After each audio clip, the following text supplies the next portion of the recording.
अस्सलाम वालेकुम नाज़रीन, मैं हूं तरीम फातिमा। उम्मीद करती हूँ आप सब लोग भी खैरियत से होंगे। सबसे पहले एक अहम खबर आपको देती चलूँ। ओवरसीज़ पाकिस्तानियों के हवाले से एक जानिब तो ओवरसीज़ पाकिस्तानियों की हिमायत में हमेशा खड़े होते हैं और पाकिस्तान में जो कुछ भी होता है, अगर पाकिस्तान इंसानी हकूक़ की पामाली की जाती है, इंसानी हकूक़ की खिलाफ वर्जी की जाती है, तो ओवरसीज़ पाकिस्तानी सबसे पहले उसके हक़ में खड़े होते हैं और इंटरनेशनल लेवल पर पाकिस्तानियों के हक़ में आवाज़ उठाते हैं। वहीं पर आप ओवरसीज़ पाकिस्तानियों के हवाले से एक बयान आया है एक शख्स का, साजिद तारिड़ साहब है, जो ख़ुद को डोनाल्ड ट्रंप का मशीर कहते हैं और पाकिस्तानी मीडिया सुबहान अल्लाह से वो वैसे सुनी सुनाई बातों पर पहले ही दौड़ उठता है। तो पाकिस्तानी मीडिया पहले से उनके पीछे थे। तो उन्होंने कहा है कि जो जितने भी ओवरसीज़ पाकिस्तानी हैं वो इस चीज़ को जहाद समझते हैं कि इमरान खान की मदद करना एक जहाद है। तो उन्होंने ये बात ओवरसीज़ पाकिस्तानियों के हवाले से की है। अब जो बात ओवरसीज़ पाकिस्तानियों की है वो मैं आपको बताऊं तो जो एक अच्छा कदम ओवरसीज़ पाकिस्तानियों ने उठाया, जो कुछ 26 नवंबर को डी चौक में किया गया पाकिस्तान तहरीक इंसाफ के कारकुनान के साथ, जो सीधी गोलियां चलाई गई। पहले पाकिस्तान तहरीक इंसाफ के एहतजाज में शेल्स होते थे, आंसू गैस की जाती थी, लेकिन इस मरतबा जो कुछ हुआ, आप यकीन करें कि पाकिस्तान की मीडिया वो चीज़ें नहीं दिखा रही जो कुछ ओरिजिनल डी चौक में हुआ। हम तक वो वीडियोस आई हैं बाकायदा जिसमें गोलियां चलाई जा रही हैं और पाकिस्तान तहरीक इंसाफ के कारकुनान को ज़ख्मी किया जा रहा है और उनको कंटेनर से गिराया जा रहा है। लेकिन पाकिस्तानी मीडिया इस कदर कंट्रोल किया गया है कि इसकी अल्टरनेट चीज़ें दिखाई गई हैं कि पाकिस्तान तहरीक इंसाफ के कारकुनान पर कोई जुल्म नहीं किया जा रहा, उल्टा पाकिस्तान तहरीक इंसाफ के कारकुनान शर पसंद हैं, पाकिस्तान तहरीक इंसाफ के कारकुनान दहशतगर्द हैं, वो बम लेकर आए हुए थे, पाकिस्तान तहरीक इंसाफ के कारकुनान फौज पर हमला कर रहे थे, पाकिस्तान तहरीक इंसाफ के कारकुनान इस्लामाबाद पुलिस पर हमला कर रही थी। तो इस तरह मीडिया एजेंडा सेट करके लोगों को दिखा रहा था जो कुछ डी चौक में हुआ था। अब इस पर ओवरसीज़ पाकिस्तानियों ने एक अच्छा कदम जो किया, जो कुछ 26 नवंबर को डी चौक में हुआ, ओवरसीज़ पाकिस्तानियों ने सेम एज इट इज़ सारी की सारी सूरत हाल जाकर रिपब्लिकन पार्टी, डोनाल्ड ट्रंप की पार्टी जिन्होंने अब आइंदा आने वाले 2 साल में 2025 में हुकूमत संभालनी है, उनको जाकर सारी की सारी सूरत हाल से आगाह किया।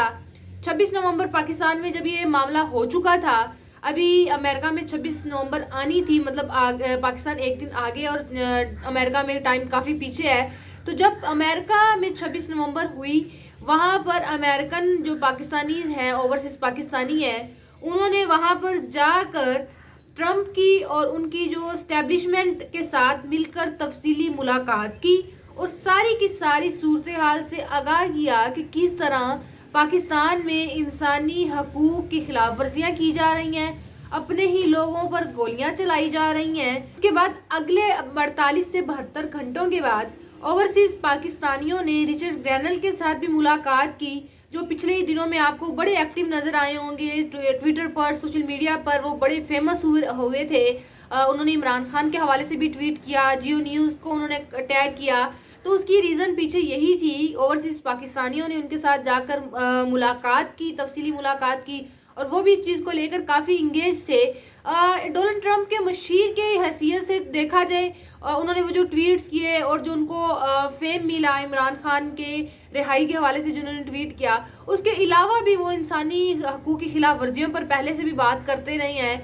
तो उन्होंने पाकिस्तान में जो कुछ हो रहा है, पाकिस्तान में इंसानी हकूक़ की जो खिलाफ वर्जियाँ हो रही हैं, उस पर वो अब मज़ीद एक्टिव हो गए हैं। पर मैं एक और बात क्लियर करती जाऊँ, जो लोग ये समझ रहे हैं कि जो कुछ रिचर्ड ग्रैनल ने कहा है वो इनफरादी हैसियत से कहा है और जो कुछ वो कर रहे हैं तो ये उनकी अकेले की पॉलिसी नहीं है, तो जो ये लोग समझ रहे हैं कि वो अकेले हैं, जो वो बोल रहे हैं उनके पीछे कोई मकसद नहीं है, तो ये लोग गलती कर रहे हैं। ख़ासकर इंसानी हकूक़ की खिलाफ वर्जियों पर जो कुछ वो बोल रहे हैं, तो वो उनके बोलने के पीछे वो एक आदमी का फेल आप ना समझें। उनकी जो पॉलिसीज़ हैं वो उन अकेले की नहीं है। वो एक तो डोनाल्ड ट्रंप के मशीर हैं, वो हमेशा से इंसानी हकूक़ की खिलाफ वर्जियों पर बोलते आए हैं और रिपब्लिकन पार्टी के मेंबर हैं। अमेरिका में आने वाली हुकूमत जिनकी है उस हुकूमत के वो मेंबर हैं। अब पाकिस्तानी हुकूमत ने एक नया काम पकड़ लिया है। पाकिस्तान में इंसानी हकूक़ की खिलाफ वर्जियों पर जो कुछ हो रहा है, जो कुछ पाकिस्तान में अपने लोगों के साथ किया जा रहा है, उस पर बाहर से कोई अगर आवाज़ उठा रहा है तो अब पाकिस्तानी सियासी हुकूमत जो है वो इसको कह रहा है कि ये हमारे एटमी असासों पर हमला है, कौमी सलामती हमारी ख़तरे में है। तो एक बात मैं आपको क्लियर कर दूं, पाकिस्तान की जो एंटी इस्टेब्लिशमेंट है वो अमेरिका की हुकूमत के खिलाफ तो कोई बात कर नहीं सकती। ये बात अपने ज़हन में रख लें, क्योंकि हमारी इस्टेब्लिशमेंट अमेरिका को कोई बात नहीं कर सकती। तो अब फ्रंट लाइन पर आएगी पाकिस्तान की सियासी हुकूमत, और अब वो ये बात ज़रूर करेगी कि पाकिस्तान में जो कुछ हो रहा है, जो कुछ 26 नवंबर को डी चौक में हुआ, इंसानी हकूक़ की खिलाफ वर्जियाँ की गई, सीधी गोलियाँ चलाई गई। अब अगर बाहर से कोई इस चीज़ के खिलाफ एक्शन लेगा तो पाकिस्तान की सियासी हुकूमत ये बयानियाँ बनाएगी। लेकिन इंसानी हकूक़ की खिलाफ वर्जी ये एक आलमी मसला है, तो इसमें कोई बैरूनी मुदाखलत नहीं होती और ना ये किसी मुल्क का अंदरूनी मामला है।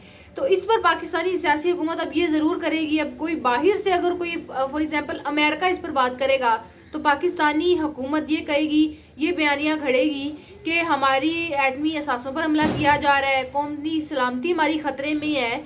तो कोई भी शख्स जो इस चीज़ पर पहले बोल रहा है वो बोल सकता है कि इस मुल्क में, फ़लाँ मुल्क में इस तरह से अपने ही लोगों पर गोलियां चलाई जा रही हैं, अपने ही लोगों को जुल्म का निशाना बनाया जा रहा है। तो ये पाकिस्तान की अब हुकूमत नया बयानिया घड़ेगी। लेकिन एक बात जो समझ से बाहर है, ओवरसीज़ पाकिस्तानियों ने एक अच्छा कदम उठाया, जो पाकिस्तान में कुछ हुआ उस चीज़ से अमेरिका की हुकूमत को आगाह किया। लेकिन वही बात, हमारा अपना मुल्क है, हमारे मामलात हम तक रहे, हमारा अपना मुल्क होने के बावजूद हम क्यों अपने मामलात दूसरे मुल्क के सामने, दूसरे मुल्क के लोगों के सामने, उनकी हुकूमत के सामने लेकर जाकर रख रहे हैं कि भाई हमारे ये मामलात हैं, इनको सॉर्ट आउट करें। जब हम आज़ाद हैं, हमारा अपना मुल्क है, तो हम अपने मुल्क के मामलात खुद क्यों नहीं हल कर पा रहे? ये किस तरह की आज़ादी है? तो ये था हमारा आज का व्लॉग। आपसे इंशाल्लाह मुलाकात होगी अगले व्लॉग में। अपना बहुत सारा ख्याल रखिएगा। अल्लाह हाफिज़।